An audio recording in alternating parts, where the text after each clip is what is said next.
بسم اللہ الرحمن الرحیم۔ حضرت انس رضی اللہ تعالی عنہ سے روایت ہے کہ نبی کریم صلی اللہ علیہ وسلم کے پاس بحرین سے رقم آئی۔ آپ نے فرمایا کہ اسے مسجد میں ڈال دو، اور یہ رقم اس تمام رقم سے زیادہ تھی جو اب تک آپ کی خدمت میں آ چکی تھی۔ پھر آپ نماز کے لیے تشریف لائے اور اس کی طرف کوئی توجہ نہیں فرمائی۔ جب آپ نماز پوری کر چکے تو آ کر مال رقم کے پاس بیٹھ گئے اور اسے تقسیم کرنا شروع فرمایا۔ اس وقت جسے بھی آپ دیکھتے اسے عطا فرما دیتے۔ اتنے میں حضرت عباس رضی اللہ تعالیٰ عنہ حاضر ہوئے اور بولے کہ یا رسول اللہ، مجھے بھی عطا کیجئے، کیونکہ میں نے غزوہ بدر میں اپنا بھی فدیہ دیا تھا اور عقیل کا بھی، اس لیے میں زیر بار ہوں۔ رسول کریم صلی اللہ علیہ وسلم نے فرمایا کہ لے لیجئے۔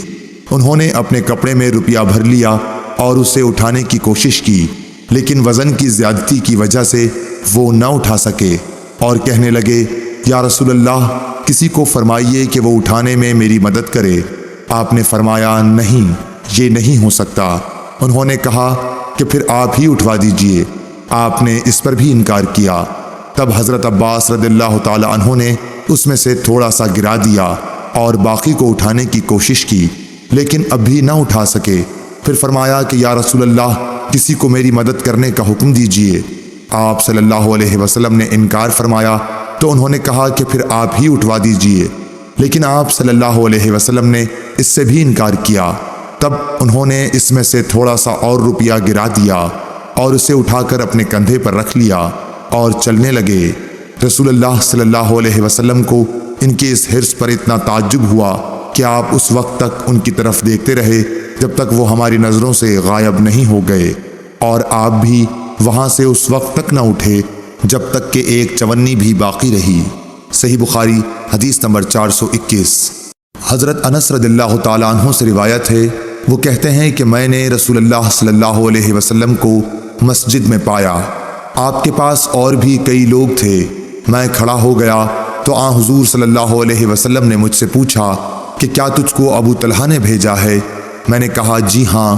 آپ نے پوچھا کھانے کے لیے؟ میں نے عرض کی کہ جی ہاں۔ تب آپ نے اپنے قریب موجود لوگوں سے فرمایا کہ چلو۔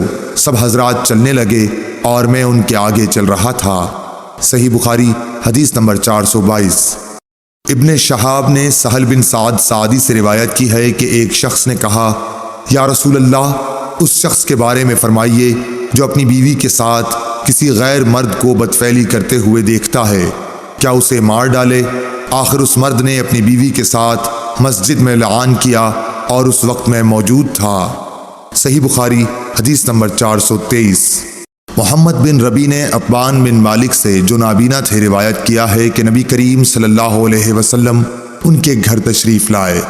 آپ نے پوچھا کہ تم اپنے گھر میں کہاں پسند کرتے ہو کہ میں تمہارے لیے نماز پڑھوں؟ عتبان نے بیان کیا کہ میں نے ایک جگہ کی طرف اشارہ کیا، پھر نبی صلی اللہ علیہ وسلم نے تکبیر کہی اور ہم نے آپ کے پیچھے صف باندھی، پھر آپ نے 2 رکعت نماز نفل پڑھائی۔ صحیح بخاری حدیث نمبر 424۔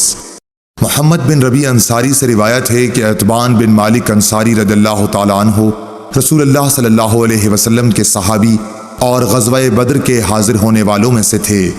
وہ نبی کریم صلی اللہ علیہ وسلم کی خدمت میں حاضر ہوئے اور کہا یا رسول اللہ صلی اللہ علیہ وسلم، میری بینائی میں کچھ فرق آ گیا ہے اور میں اپنی قوم کے لوگوں کو نماز پڑھایا کرتا ہوں، لیکن جب برسات کا موسم آتا ہے تو میرے اور میری قوم کے درمیان جو وادی ہے وہ بھر جاتی ہے اور بہنے لگ جاتی ہے، اور میں انہیں نماز پڑھانے کے لیے مسجد تک نہیں جا سکتا۔ یا رسول اللہ، میری خواہش ہے کہ آپ میرے گھر تشریف لائیں اور کسی جگہ نماز پڑھ دیں تاکہ میں اسے نماز پڑھنے کی جگہ بنا لوں۔ راوی نے کہا کہ رسول اللہ صلی اللہ علیہ وسلم نے عتبان سے فرمایا انشاءاللہ تعالی میں تمہاری اس خواہش کو پورا کروں گا۔ عتبان نے کہا کہ دوسرے دن رسول اللہ صلی اللہ علیہ وسلم اور ابو بکر صدیق رضی اللہ تعالی عنہ جب دن چڑھا تو دونوں تشریف لے آئے اور رسول اللہ صلی اللہ علیہ وسلم نے اندر آنے کی اجازت چاہی۔ میں نے اجازت دے دی۔ جب آپ گھر میں تشریف لائے تو بیٹھے بھی نہیں اور پوچھا کہ تم اپنے گھر کے کس حصے میں مجھ سے نماز پڑھنے کی خواہش رکھتے ہو؟ اتبان نے کہا کہ میں نے گھر میں ایک کونے کی طرف اشارہ کیا تو رسول اللہ صلی اللہ علیہ وسلم اس جگہ کھڑے ہوئے اور تکبیر کہی۔ ہم بھی آپ کے پیچھے کھڑے ہو گئے اور صف باندھی۔ پس آپ نے 2 رکعت نفل نماز پڑھائی، پھر سلام پھیرا۔ اتبان نے کہا کہ ہم نے آپ کو تھوڑی دیر کے لیے روکا اور آپ کی خدمت میں حلیم پیش کیا جو آپ ہی کے لیے تیار کیا گیا تھا۔ اتبان نے کہا کہ محلے والوں کا ایک مجمع گھر میں لگ گیا اور مجمع میں سے ایک شخص بولا کہ مالک بن دخشن، یا یہ کہا ابن دخشن دکھائی نہیں دیتا۔ اس پر کسی دوسرے نے کہہ دیا کہ وہ تو منافق ہے جسے خدا اور رسول سے کوئی محبت نہیں۔ رسول اللہ صلی اللہ علیہ وسلم نے یہ سن کر فرمایا، ایسا مت کہو، کیا تم دیکھتے نہیں کہ اس نے لا الہ الا اللہ کہا ہے اور اس سے مقصود خالص خدا کی رضامندی حاصل کرنا ہے؟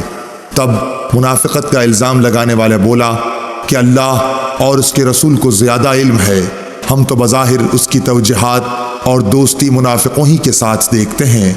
رسول اللہ صلی اللہ علیہ وسلم نے فرمایا کہ اللہ تعالیٰ نے لا الہ الا اللہ کہنے والے پر اگر اس کا مقصد خالص خدا کی رضا حاصل کرنا ہو دوزخ کی آگ حرام کر دی ہے۔ ابن شہاب نے کہا کہ پھر میں نے محمود سے سن کر حسین بن محمد انصاری سے جو بنو سالم کے شریف لوگوں میں سے ہیں اس حدیث کے متعلق پوچھا تو انہوں نے اس کی تصدیق کی اور کہا کہ محمود سچا ہے۔ صحیح بخاری حدیث نمبر 425۔ حضرت عائشہ صدیقہ رضی اللہ تعالی عنہا سے روایت ہے، آپ فرماتی ہیں کہ رسول اللہ صلی اللہ علیہ وسلم اپنے تمام کاموں میں جہاں تک ممکن ہوتا دائیں طرف سے شروع کرنے کو پسند فرماتے تھے، طہارت کے وقت بھی، کنگھا کرنے اور جوتا پہننے میں بھی۔ صحیح بخاری حدیث نمبر 426۔ ہم سے محمد بن مسنہ نے بیان کیا، کہا ہم سے یحییٰ بن سعید قطان نے حشام بن عروہ کے واسطے سے بیان کیا، کہا کہ مجھے میرے باپ نے حضرت عائشہ رضی اللہ تعالی عنہا سے یہ خبر پہنچائی کہ ام حبیبہ اور ام سلمہ دونوں نے ایک کلیسا کا ذکر کیا جسے انہوں نے حبشہ میں دیکھا تھا، اس میں مورتیں، تصویریں تھیں۔ انہوں نے اس کا تذکرہ نبی کریم صلی اللہ علیہ وسلم سے بھی کیا۔ آپ نے فرمایا کہ ان کا یہ قاعدہ تھا کہ اگر ان میں کوئی نیکوکار شخص مر جاتا تو وہ لوگ اس کی قبر پر مسجد بناتے اور اس میں یہی مورتیں، تصویریں بنا دیتے، پس یہ لوگ خدا کی درگاہ میں قیامت کے دن تمام مخلوق میں برے ہوں گے۔ صحیح بخاری حدیث نمبر 427۔ انس بن مالک رضی اللہ تعالیٰ عنہ سے روایت ہے، انہوں نے کہا کہ جب نبی کریم صلی اللہ علیہ وسلم مدینہ تشریف لائے تو یہاں کے بلند حصے میں بنی عمرو بن عوف کے یہاں آپ اترے اور یہاں 24 راتیں قیام فرمایا۔ پھر آپ نے بنو نجار کو بلا بھیجا تو وہ لوگ تلواریں لٹکائے ہوئے آئے۔ انس نے کہا گویا میری نظروں کے سامنے نبی کریم صلی اللہ علیہ وسلم اپنی سواری پر تشریف فرما ہیں، جبکہ ابو بکر صدیق رضی اللہ تعالی عنہ آپ کے پیچھے بیٹھے ہوئے ہیں اور بنو نجار کے لوگ آپ کے چاروں طرف ہیں، یہاں تک کہ آپ ابو ایوب کے گھر کے سامنے اترے اور آپ یہ پسند کرتے تھے کہ جہاں بھی نماز کا وقت آ جائے فوراً نماز ادا کر لیں۔ آپ بکریوں کے باڑوں میں بھی نماز پڑھ لیتے تھے۔ پھر آپ نے یہاں مسجد بنانے کے لیے حکم فرمایا، چنانچہ بنو نجار کے لوگوں کو آپ نے بلوا کر فرمایا کہ اے بنو نجار، تم اپنے اس باغ کی قیمت مجھ سے لے لو۔ انہوں نے جواب دیا، نہیں یا رسول اللہ، اس کی قیمت ہم صرف اللہ تعالیٰ سے مانگتے ہیں۔ انس رضی اللہ تعالیٰ عنہ نے بیان کیا کہ میں جیسا کہ تمہیں بتا رہا تھا یہاں مشرکین کی قبریں تھیں، اس باغ میں ایک ویران جگہ تھی اور کچھ کھجور کے درخت بھی تھے۔ پس نبی کریم صلی اللہ علیہ وسلم نے مشرکین کی قبروں کو اکھڑوا دیا، ویرانے کو صاف اور برابر کر دیا اور درختوں کو کٹوا کر ان کی لکڑیوں کو مسجد کے قبلے کی جانب بچھا دیا اور پتھروں کے ذریعے انہیں مضبوط بنا دیا۔ صحابہ پتھر اٹھاتے ہوئے رجز پڑھتے تھے اور نبی کریم صلی اللہ علیہ وسلم بھی ان کے ساتھ تھے اور یہ کہہ رہے تھے کہ اے اللہ، آخرت کے فائدے کے علاوہ اور کوئی فائدہ نہیں، پس انصار و مہاجرین کی مغفرت فرمانا۔ صحیح بخاری حدیث نمبر 428۔ انس بن مالک رضی اللہ تعالیٰ عنہ سے روایت ہے، انہوں نے کہا کہ نبی کریم صلی اللہ علیہ وسلم بکریوں کے باڑوں میں نماز پڑھتے تھے۔ ابو طیاح یا شعبہ نے کہا پھر میں نے انس کو یہ کہتے سنا کہ نبی کریم صلی اللہ علیہ وسلم بکریوں کے باڑے میں مسجد کی تعمیر سے پہلے نماز پڑھا کرتے تھے۔ صحیح بخاری حدیث نمبر 429۔ عبید اللہ نے نافع کے واسطے سے کہا کہ میں نے ابن عمر رضی اللہ تعالیٰ عنہ کو اپنے اونٹ کی طرف نماز پڑھتے دیکھا، اور انہوں نے فرمایا کہ میں نے نبی کریم صلی اللہ علیہ وسلم کو اسی طرح پڑھتے دیکھا تھا۔ صحیح بخاری حدیث نمبر 430۔